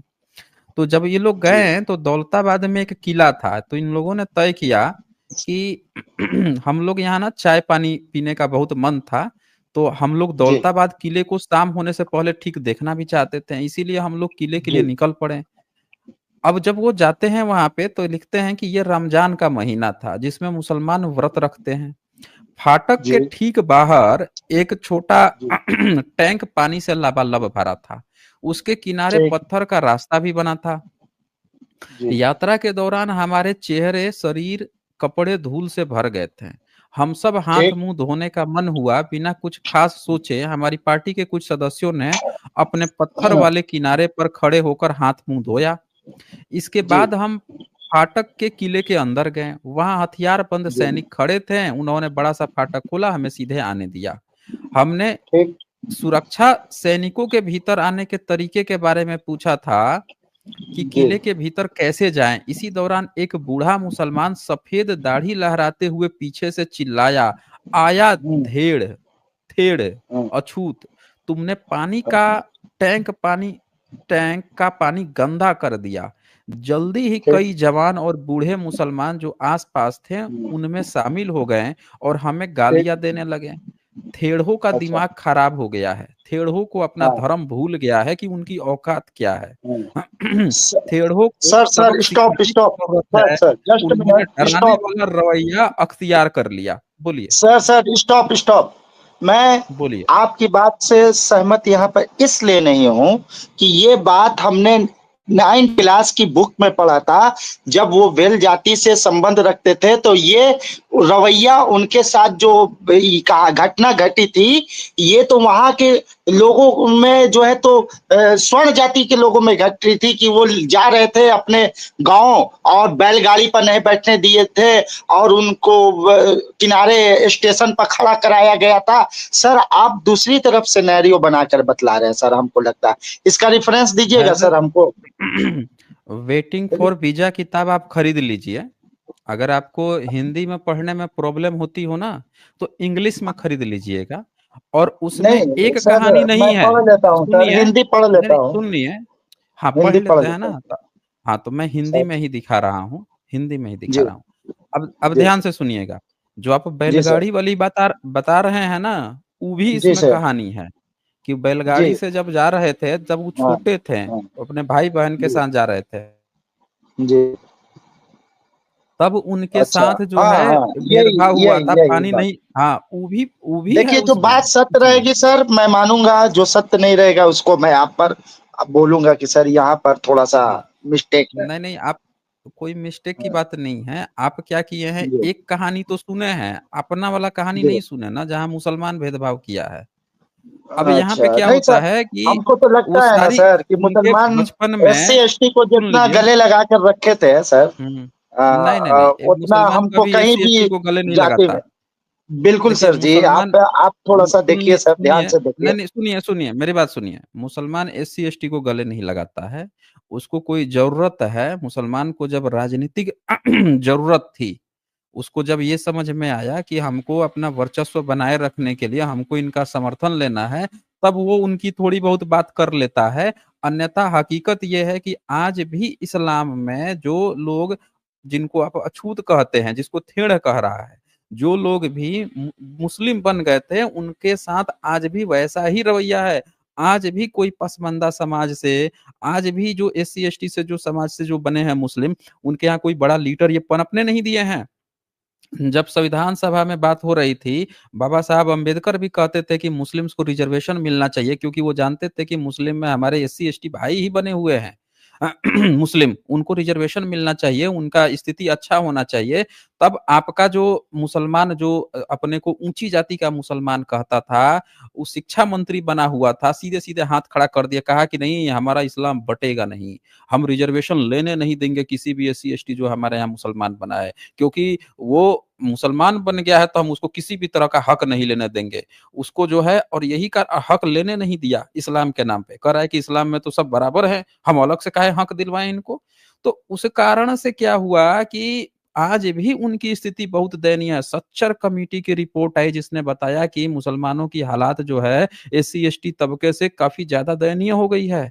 क्योंकि आपका जो तथाकथित ऊँची जाति का जो अपने को मुसलमान कहता है, उठने नहीं दिया। तो मैं जब भी बात करता हूँ मुसलमान की, तो मैं किसी भी जो भारत के जो मुसलमान हैं उनकी बात नहीं करता। मैं उस तबके की बात करता हूँ जो 6ठी सदी के अरबी समाज जो है, जो वहाँ के रीति-रिवाज थे, वहाँ का कल्चर था, अरबी कबीला, वहाँ विदेशी जो सोच थी उन लोगों की, उनके यहाँ क्या मारा-पीटी, खसौटी उनके अंदर चल रही थी, उसकी मैं बात करता हूँ कि वो चीज़ लाके हमारे भारतीय लोगों के ऊपर थोप देता है। आपकी आस्था इस्लाम पे हो सकती है, वो ठीक बात है, लेकिन मैं आपकी बात नहीं कर रहा। मैं उस कबीले और तबके की सोच को कहता हूँ जिसने आज 21वीं सदी में हमारे भारत पे थोपता है, जिससे दंगा-फ़साद होते हैं, जिससे डिस्क्रिमिनेशन। हमें अपने उन भाइयों से कभी कोई प्रॉब्लम नहीं है, जो हमारे इसी धरती पे जन्म लिए, इसी धरती पे पले-बढ़े हैं और आज भी वो मानते हैं कि हाँ, बुद्ध ही हमारे पुरखे थे। भाई किसी ने तलवार रख दिया, किसी ने हमको कोई मजबूरी आ गई जिसके कारण से हमको ब्राह्मणवाद से परेशान हो गए, जिस कारण से हमको वो बनना पड़ गया, मुस्लिम बनना पड़ गया, या किसी ने ज़बरदस्ती हमको मुस्लिम बना ही दिया, वो एक अलग मैटर है, उनके साथ मजबूरी आई। मैं उन लोगों के खिलाफ नहीं हूँ, मैं सिर्फ़ उस तबके और उस सोच के खिलाफ हूँ जो उस अरबी कबीले की है, जो भारत के चीज़ पे फिट नहीं बैठती। अब बताइए, भारत में पानी मिलता है, प्रचुर मात्रा में पानी है। अरब के लोग वहाँ धूल-मिट्टी उड़ती है। अब वो बुर्का पहनता है या भारत में थोप देगा, बुर्का पहनाने लगता है, ये तो खराब लगता है ना, आप कल्चर को खराब कर रहे हो फिर। उस अरबी कबीले की सोच को आप यहाँ पे थोप रहे हो। तो ये तो खराब चीज़ है ना, इस पर तो आवाज़ उठेगी। मैं इस बात पे जो लगा के 5 बार अज़ान दिन में कर रहे हैं, तो मैं तो उसको टोकूँगा ना भई, कि आप जो है भारत में रह रहे हैं, बुद्ध की धरती है, सब लोग उठ के मेडिटेशन करते हैं। आज सुबह-सुबह भोंपू चला के अल्लाहू अकबर करना शुरू कर दिया। ये तो गलत चीज़ है ना। आप कीजिए, आप मानिए, भारतीय संविधान आपको देता है हक कि आप इन सारी चीज़ों को मानिए। लेकिन ये क्या है कि आप जो है अपने धर्म को हर व्यक्ति के घर में घुसेड़ दे रहे हो। बैठा है मेडिटेशन करने, उसको सुनाई पड़ रहा है अल्लाहू अकबर, हैं? ये क्या तमाशा बना रखा है? ऐसे ही पंडे भी हैं, वो भी सुबह में हनुमान चालीसा लगा के पूरी दुनिया को बर्बाद कर देंगे। अबे तुमको हनुमान चालीसा सुननी है, अपने कान में भोंपू लगा के सुन लो। बाकी लोग जो हैं उनको तो इत्मीनान से रहने दो, जो नास्तिक हैं, रैशनल हैं या दूसरे चीज़ हैं, उनको तो रहने दो। तो हम आपके धर्म के खिलाफ नहीं हैं। हम सिर्फ़ उस कबीले सोच के खिलाफ हैं जो दूसरे पर अपनी चीज़ मनमर्जी से थोपते रहे। देखिए, आप अपने घर में बैठ के नमाज़ पढ़ लीजिए, हम लोग क्या प्रॉब्लम है? कोई प्रॉब्लम नहीं है। कोई प्रॉब्लम नहीं है। आप अपने घर में सब चीज़ मान लीजिए, कोई प्रॉब्लम नहीं। प्रॉब्लम तब है जब आप रोड पे आते हैं, आपके लोग रोड पे आ जाएँगे, दंगा-फ़साद शुरू कर देंगे, भोंपू बजा-बजा के हर घर में कोई मेडिटेशन कर रहा है, आप उसको अल्लाहू अकबर सुना रहे हैं। भाई जो बुद्धिस्ट कोई मेडिटेशन कर रहा है, वो तो आपके घर में किसी मुस्लिम के घर में घुस के भोंपू लगा के नहीं ना कराया कि तथागत बुद्ध ही महान है, इन्हीं की बात करो। ऐसा तो हम नहीं करते बुद्धिस्ट कोई भी, लेकिन आप लोग ये करने लगते हो। तो हम लोग, हमारी जो थिंकिंग है, जिस चीज़ को लेके है, वो हमने आपको बता दिया है कि किस चीज़ पर मतभेद है। और ये किताब भी वेटिंग फॉर वीज़ा बाबा साहब की किताब है, जिसमें साफ-साफ देखा गया है कि पत्थर से मारने लगे हैं मुसलमान जो हैं, गाली देने लगे कि तुम लोग इस जाति के हो। देखिए क्या कहते हैं, हमने बताया कि हम लोग बाहर से आए हैं और स्थानीय नियम नहीं जानते। उन्होंने अपना गुस्सा स्थानीय अछूत लोगों पर निकालना शुरू कर दिया, जो उस वक़्त तक फाटक पर आ गए थे। तुम लोगों ने उन लोगों को क्यों नहीं बताया कि यह टैंक अछूत इस्तेमाल नहीं कर सकते हैं? ये सवाल वो लोग उनसे लगातार पूछने लगे। बेचारे लोग, ये तो जब हम टैंक के पास थे, तब तो वे वहाँ थे ही नहीं। हम पूरी तरह से, हमारी गलती थी क्योंकि हमने किसी से पूछा भी नहीं था। स्थानीय अछूत लोगों ने विरोध जताया, उन्हें नहीं पता था। तो देख लीजिए कि जो मुसलमान हैं, लेकिन मुसलमान लोग हमारी बात सुनने को तैयार नहीं थे, वे हमें और गालियाँ देते जा रहे थे। वे इतनी खराब गालियाँ दे रहे थे कि हम बर्दाश्त नहीं कर पा रहे थे, वहाँ दंगे जैसे हालात बन गए थे और हत्या भी हो सकती थी। बाबा साहब कह रहे हैं कि हमारी हत्या भी कर सकते थे ये लोग। तो बाबा साहब उनको समझाते हैं, पूछते हैं, तो कहने का मतलब ये है कि ब्राह्मणिज़्म ने जो जातंकवाद किया है एससी-एसटी समाज के साथ, वो ब्राह्मणिज़्म ने भी वो मुसलमिन मुस्लिम ने भी किया है। किया है तो बाबा साहब ने लिखा है। इसीलिए जब आप बोल रहे थे ना कि वो सोच रहे थे, तो मैं आपसे इसीलिए पूछा कि भैया कौन-सी किताब में उन्होंने लिखा है? आप नहीं बता पाए, इसीलिए मैंने किताब खोल के यहाँ पे दिखा दिया कि आपके किताब में ये बातें लिखी हुई हैं। अब बोलिए आपको और कुछ बोलना हो तो, कोई भी मतभेद हो वो बोल दीजिए। हाँ सर जी। मेरा माइके बंद कर दिए, आप सुने ही नहीं। नहीं, नहीं, नहीं, आपका माइक नहीं बंद किया गया है, हम अपनी बात रख रहे थे। अब आपको कहा जा रहा है कि अब आप अपनी बात रखिए, माइक इसको बंद करना नहीं कहते हैं, इसको कहते हैं अपनी बात रखना। अब आपकी बारी है, अब आप अपनी बात रखिए। हाँ हाँ जी। ठीक है सर, बहुत अच्छा आप बोलते हैं, बहुत अच्छा बोलते हैं सर, हमें पसंद है, आई लाइक इट, मुझे बहुत पसंद है सर। लेकिन ये बतलाइए कि आज मैं संविधान का जो बाबा भीमराव अंबेडकर जी साहब ने लिखा है उसके आरक्षण को मैं ले रहा हूं, तो मैं बतलाइए कि हम गद्दारी उस वक्त करेंगे और अभी हम उनका आरक्षण अच्छा हो गया लिखा हुआ। अच्छा, दूसरा सवाल यह है कि सबसे पहले असेंबली का नहीं, नहीं, इलेक्शन आरक्षण जीत मतलब? कर आरक्षण मतलब? क्या चीज़ आरक्षण आरक्षण ले रहे मतलब हैं? छूट, छूट अच्छा, ओबीसी मुस्लिम एससी छूट आज एसटी। ले रहे हैं। हाँ, लेता हूं मैं ठीक है। फक्र, मैं गर्व से कहता हूं सर। लेकिन ये हुँ। किसकी देन है? ये संविधान की लिखी हुई बाबा साहेब भीमराव अंबेडकर जी की देन है। हुँ। दूसरी बात आप सर, ये सबसे आप ये तो पहला मानते हो आप ये तो मानते होंगे कि आपके पुरखे कभी बुद्धिस्ट ही थे भारत में? या आप अपना पुरखा जो है अरबियों को मानते हैं कि अरबी 6ठी सदी के अरबी आपके पुरखे थे? सर, मैं आ रहा हूं उसी टॉपिक पर, थोड़ा सा मेरी बात हुँ। तो पेशेंस से सुन लीजिए। नहीं, सुन ठीक है, सुन लिया मैंने, आपकी बात पूरी सुन ली नहीं है। आप नहीं सुना है सर मेरी। सबसे नहीं, पहले नहीं, आपकी बताइए कि आपकी पूरी बात बाबा सुन साहब ली है भीमराव मैंने। अंबेडकर जी इलेक्शन जीत के कहां से आए? सबसे पहले ये बतलाइए। हुँ। कहाँ से असेंबली जीते का थे? इलेक्शन कांग्रेस जीत से? कर कहाँ से जीते? हुँ। कहाँ से जीते कहाँ से थे जीते सर? थे? बंगाल से जीत बता के आए दीजिए। थे सर। तो बंगाल बंगाल से तो जीते भारत थे। का है ना? बंगाल बंगाल का तो भारत भारत का में है है तो ना? अरब से लोग थोड़े जीते थे। मुसलमानों ने जीत कर भेजवाया था उनको सर। कौन बोल दिया? कौन बोल दिया कि मुसलमानों ने जीत अरे कर भिजवाया था? सर, ये भी एक दुनिया की सबसे बड़ी गलतफ़हमी है। गलतफहमी है सर। हाँ, ये भी गलतफ़हमी है। ये सर सबसे आप बड़ा बोल रहे फेक हैं। न्यूज़ है कि एक 1 मिनट, ये भी सबसे बड़ा फेक न्यूज़ है कि मुसलमानों ने जीत कर दे दिया था। देखिए मुस्लिम्स जो हैं, वो एक हद तक ही वोट दे सकते हैं। समझ रहे हैं ना? एक हद तक ही, किसी भी सीट पे मुस्लिम जो हैं एक हद तक ही वोट दे सकते हैं, पूरा नहीं। तो ये तो आज भी कोई ये कह दे कि खाली मुसलमानों के वोट से कोई जीता है, ये 100% गलत है। ऐसा रहता तो मुस्लिमों की अपनी एक पार्टी ही हो जाती और वो पार्टी जो है जहाँ-जहाँ मुस्लिम है सब जगह जीत चुकी होती। हाँ, ये ज़रूर हो सकता है कि मुस्लिम के पास अगर चॉइस जब आता है कि हमें 2 कैंडिडेट में से किसको देना है, तो वो अपना समर्थन दे सकते हैं, आप ये कह सकते हैं। लेकिन ये कह देना कि मुसलमान ही जीत के दे दिए हैं, ये गलत सेंटेंस है। हाँ, बोलिए। अच्छा, दूसरी बात है सर कि हुँ, सताए हुए जो हैं बाबा हुँ, साहेब अम्बेडकर को जो सताए हैं एक्चुअल में, वो तो आप सबका हुँ, नाम ले लेते हैं, ठीक है, वो मैं उस पर नहीं आता हूँ। लेकिन सर, हुँ। मैं ये बुद्ध की धरती है, ये बिहार जो है बुद्ध की धरती है, मैं उनका सम्मान करता हूँ। दूसरी बात कि मैं नहीं, उनकी अपने आपके स्कूल में, पुरखे भी तो बुद्धिस्ट ही होंगे, अरबी तो नहीं होंगे ना? एक बात सुन लीजिए, यहाँ जो हाँ। 1712 में हुँ। 712 में मोहम्मद बिन कासिम जब हिंदुस्तान के अंदर आए हैं, नहीं, तो यहाँ हिंदुस्तान जो में नहीं धर्म, आया था। वो अरे हिंदुस्तान सिंध में में नहीं आए थे आया ना था। सर, सिंध में हाँ, आए थे तो ना। सिंध सिंध बिहार में थोड़े ही है। सिंध तो बहुत तो हिंदू, पश्चिमी अच्छा, इलाका में है। अशोक अशोक काल में हिंदुस्तान का दायरा कितना था सर, पहले ये बतलाइए। देखें, सम्राट अशोक के समय में दायरा हाँ, नहीं, कहिए कि बुद्धिज़्म कहाँ तक था सम्राट अशोक के समय में। पूरा का चलिए सर पूरा वही बुद्धिस्ट ही बोलिए। थे, पूरा इलाका हाँ ही नहीं ठीक है, बुद्धिस्ट था। क्योंकि भाई अनुयायी वही थे। अशोक हुँ। धर्म, जब अशोक जो वो थे, महान जब अशोक, मोहम्मद बिन वो कासिम बुद्धिस्ट। सुनिए, सुनिए, मोहम्मद बिन कासिम जब भारत सिंध में आया ना, तो उस समय पूरा इलाका जो है सिंध का सब बुद्धिस्ट थे। तो वो कन्वर्ट हुए ना, लेकिन सिंध में हुए हैं, बिहार में थोड़े, बिहार में तो बहुत बाद में 11वीं, 12वीं, 13वीं सदी में आया, धीरे-धीरे कन्वर्जन हुआ है। तो मैं आपसे यही पूछ रहा हूँ कि मुस्लिम के आने के पहले तो आपके पुरखे बुद्धिस्ट ही होंगे ना? है ना, कन्वर्जन का नाम लिए ना, वही है हम्म। सर, वही हम मानते हैं। हम कोई मतलब आपके अरब से आए पुरखे तो हुए पहले नहीं है। बुद्धिस्ट ही थे ना, बुद्धिस्ट ही थे अरे ना सर, पहले पुरखे। अब देखिए, हम तो उतना 1000 साल का तो हम नहीं जानते कि मेरे पूर्वज क्या थे, लेकिन आज मतलब मैं आप जो हूँ उसके आपका बात डीएनए करेंगे। विदेशी नहीं है ना, आपका डीएनए नहीं, विदेशी डीएनए तो कैसे नहीं है। विदेशी हो जाएगा, तो कैसे डीएनए विदेशी हो जाएगा विदेशी सर? नहीं है तो आप अगर सीधे स्वीकार अगर कर जब सकते हैं। डीएनए आप विदेशी सुनिए। हुआ, डीएनए हाँ। विदेशी हुआ, तो फिर मध्य एशिया हम्म। से आए हुए का भी बहुत सा डीएनए चेंज हुआ है, हाँ, बहुत नहीं से चेंज, डीएनए मध्य चेंज एशिया से। चेंज नहीं होता है।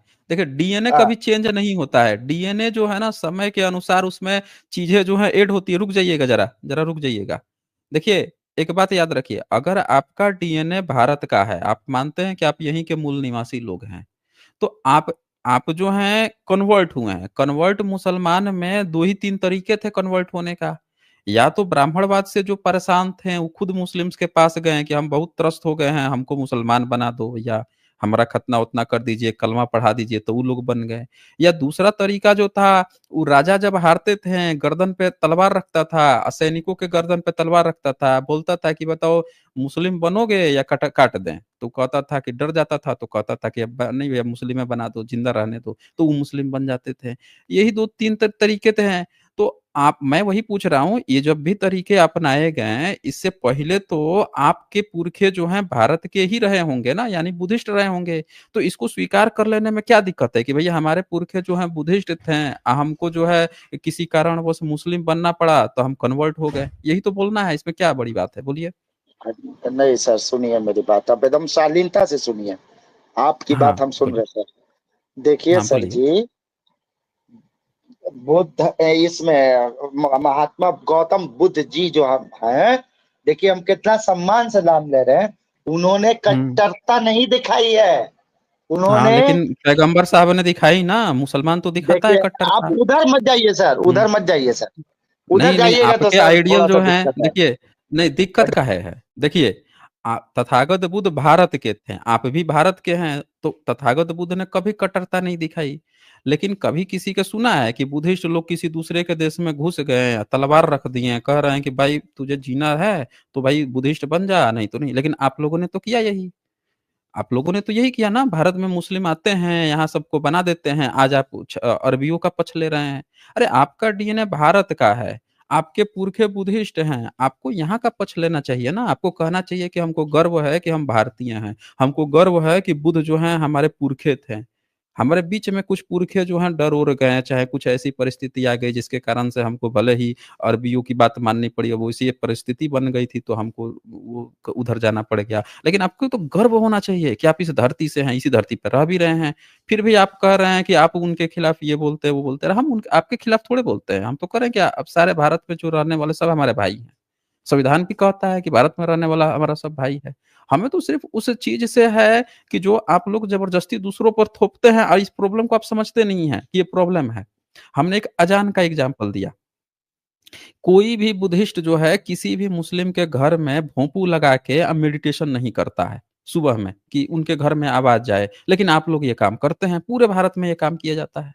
हर कोई भी बुद्धिस्ट है, नास्तिक है, सबके घर में छेदा कर दोगे, एकदम सुबह में अल्लाह अकबर चिल्लाना शुरू कर दोगे, दोपहर में चिल्लाना। और कोई मुसलमान से कहिए तो वो तरह के बातें बनाने लगता है। तो ये बताइए, ये प्रथा भारत की तो नहीं है ना, बोलिए। सर आप जो है ना सर, यही बोलिए गलत ना। शब्दों का इस्तेमाल करना नहीं इसमें निंदनीय क्या है, गलत है? नहीं क्या इसमें निंदनीय गलत है। क्या है, बताइए। अजान गलत, दूसरे के घरों में, आप अपने धर्म को दूसरे के घरों में भीतर घुसेड़ रहे हैं, ये गलत बात है कि नहीं है, बोलिए। अच्छा ठीक है, मान लिया कि आप हम्म। बोल रहे हैं, चलिए, हम्म। आपकी बात को हम कैसे मान लें कि दूसरा तो इरिटेट हो नहीं रहा, आप उससे अच्छा। अधिक इरिटेट हो रहे हैं। अच्छा जितना, नहीं नहीं काहे नहीं, एक हाँ, क्यों नहीं, एक भी बंदा, देखिए कॉन्स्टिट्यूशन क्या कहता है कि एक भी बंदा अगर परेशान है, किसी के धर्म से परेशानी हो रही है, तो उसको परेशानी ही कहा जाएगा। आप कैसे सोच लिए कि दूसरा कोई इरिटेट नहीं हो रहा है? आप सोनू निगम ने जब ये बात कही थी तो आपके सारे मुसलमान लोग जो हैं उसका गला काटने का, कोई जीभ काटने का फतवा जारी कर रहे थे। उसने कह दिया कि भाई ये 5 बार जो है जो नमाज पढ़ते हैं इससे हम लोग को तकलीफ होती है। वो सिंगर था, बड़ा था, तो आप लोग फतवा जारी कर दिए, गला काट देंगे, ये कर देंगे, वो कर देंगे, जीभ काट के लाओ, ये कर लाओ। आप कह रहे हैं कि कोई परेशानी नहीं होती। पूरे भारत में सबको परेशानी होती है। कोई भी व्यक्ति नहीं चाहता है कि किसी दूसरे का धर्म जो है हमारे घर में घुसे। यही गलती आप भी करते, यही गलती मंदिर वाले भी करते हैं। वो भी भोंपू लगा के सुबह शाम हनुमान चालीसा, पता नहीं कौन-कौन सा चालीसा, कौन-सा अष्टजाम, वो भी दूसरे के घरों में घुसेड़ देते हैं। हुँ? भाई क्यों आप लोग ये करते हो? आप हमें आपके धर्म से देखिए हमने क्या कहा, आप अपने घर में नमाज़ पढ़ लो भाई, आप अपने घर में अज़ान कर लो, आप अपने घर में ना मुर्ग मुसल्लम जो मन करे वो खा लो, हमें कोई तकलीफ नहीं है भाई। तकलीफ हमें तब होती है जब आप अपना धर्म ना हम लोग अपना चीज़ मान रहे हैं और आप लोग अपनी चीज़ हमारे ऊपर थोप देते हो। अब बताइए आप वो उसपे लाउड स्पीकर में बजा रहे हो, चाहे अनजाने में सुबह में कोई सोया हुआ है, उसके कान में भर्र अल्लाहू अकबर आ रहा है।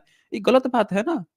हम लोग कभी नहीं करते भोंपू लगा के कि आप लोगों के घरों में घुस आएँ तथागत बुद्ध, नहीं करते ना। आप लोग को ये बात समझनी चाहिए। शांति बनाने के लिए ना दोनों हाथ जब बजता है ना तभी ताली बजती है। आप एक तरफ से बजाए पड़े हो और दूसरा जब कर देगा तो कहोगे दंगा-फ़साद हो गया, ये बोल दिया, वो बोल दिया। आप लोगों को अपना धर्म मानिए लेकिन लिमिटेशन बीच में एक और खबर आई थी। जब क्या कर रहे थे कि रोड पे आप लोग नमाज़ पढ़ने लगते थे। तब शायद यूपी गवर्नमेंट थी, उन लोगों ने मार-मार के वो कर के तब आप लोगों को बंद करवाया कि नहीं रोड पे नमाज़ नहीं पढ़ सकते हैं। तो इसकी भी बड़ी आलोचना हुई थी। अब मैं इसमें किसी का समर्थन नहीं करूँगा, ना आपका करूँगा, ना गवर्नमेंट का करूँगा। क्योंकि जो ब्राह्मणवाद है, वो भी रोड पर यही काम करते हैं, जुलूस निकाल देते हैं, वो भी लाउड स्पीकर लगा के हरे रामा हरे कृष्णा करते रहते हैं। तो गलत काम तो वो भी करते हैं। तो मैं उन इसमें आप लोग करूँगा लेकिन दोनों लोग गलत कर रहे हैं। वो भी गलत कर रहा है ना, ये भी तो देखिए। बोलिए। कहने का मतलब है सर, आप दूसरे के हुँ। धर्म का निंदा करके अपने धर्म का प्रचार-प्रसार नहीं कर सकते। आप सिर्फ़ अच्छा अपने बता धर्म दीजिए का कि दूसरे के घर प्रचार-प्रसार में करने के लिए अच्छाई बयान नहीं कीजिए। आप अच्छाई बयान तभी होगा ना जब आप दूसरे को डिस्टर्ब क्यों कर रहे हैं? आप हमसे तो देखिए कह सर, दिए कि दूसरे की निंदा करना। आप बता दीजिए आप निंदा वाला काम क्यों कर रहे हैं?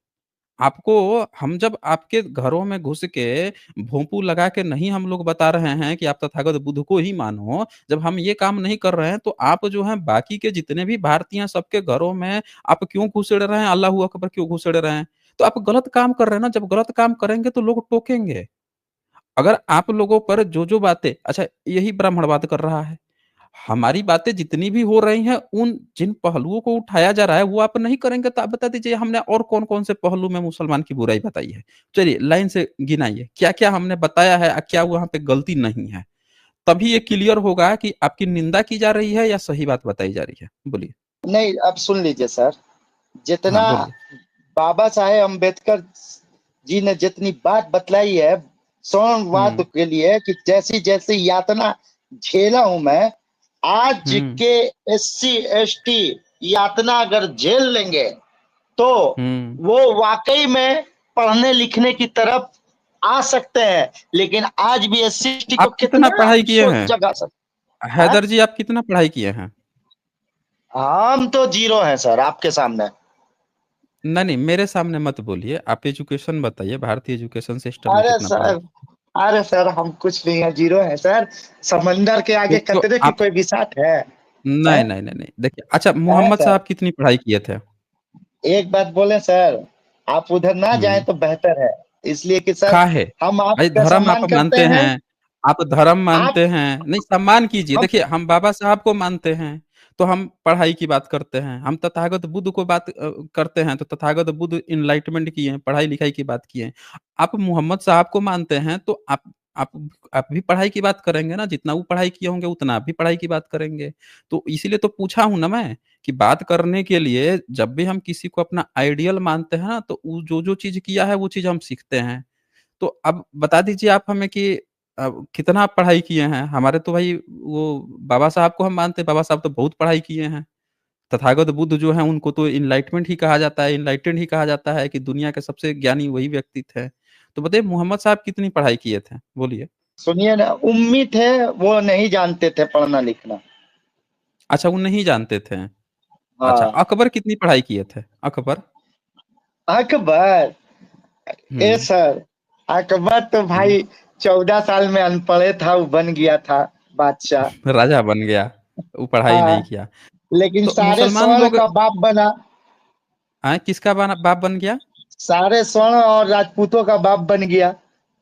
नहीं, बाप नहीं बना था। भले आप जीजा कह सकते हैं या वो कह सकते हैं कि किसी ने भाई बना लिया, ताऊ बना लिया। बाप तो बाप भी बन, हाँ बाप।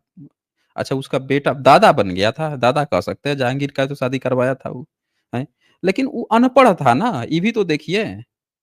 आप जो है अनपढ़ों की इतनी तारीफ कर रहे हैं, खुश हो रहे हैं कि अनपढ़ था, ये बन गया। लेकिन ये भी देखिए ना, वो आपका नहीं था। आपका भी तो बाप आज बन गया ना वो, आप क्योंकि आप कन्वर्ट होकर मुस्लिम बन गए। सोचिए। तो भारत में कौन व्यक्ति जो है खुशी-खुशी मुस्लिम बना है? बता दीजिए कितने परसेंट लोग खुशी-खुशी मुस्लिम बने हैं?